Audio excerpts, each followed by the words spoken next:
Madame la Présidente, mes chers collègues, Messieurs les Présidents, mes chers collègues, Mesdames et Messieurs, c'est avec plaisir qu'à mon tour je prends la parole devant vous dans ce moment particulier puisque nous le savons et nous avons souvent échangé.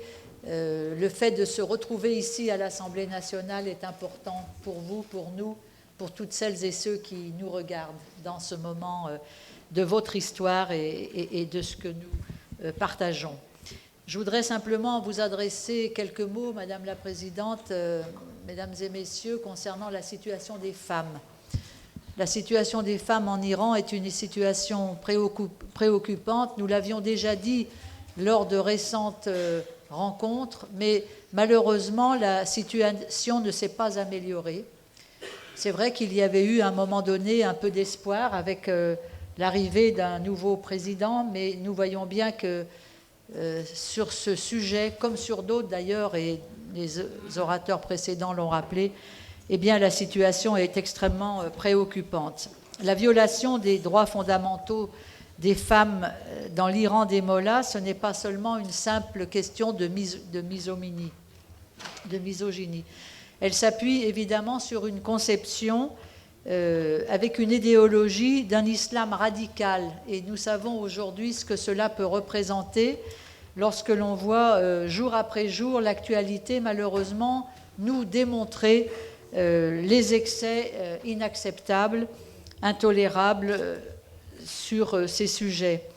Et aujourd'hui, les femmes sont ramenées en seconde zone, très souvent, bien sûr, et nous le voyons bien, elles sont victimes elles-mêmes de répression très forte, avec des attaques aujourd'hui dont on parle dans l'actualité, mais que nous connaissions, des attaques à l'acide qui visent des femmes, qui les défigurent, et qui courageusement, lorsqu'elles le peuvent, essayent de reprendre goût à la vie.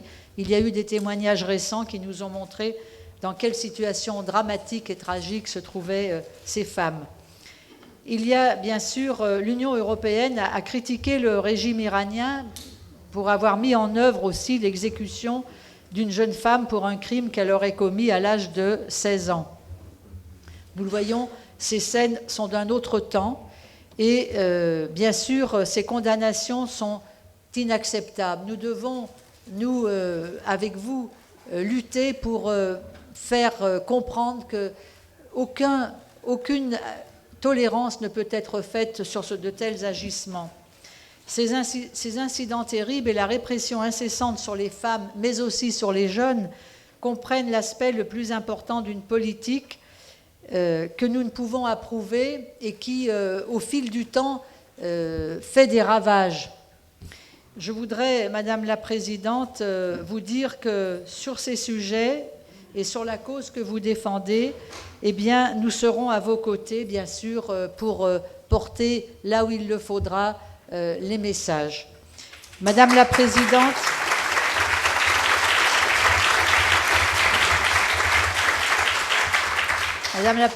je voudrais vous dire pour conclure que vous êtes un beau symbole. Vous portez la flamme de la résistance, mais vous portez aussi la flamme de l'espoir.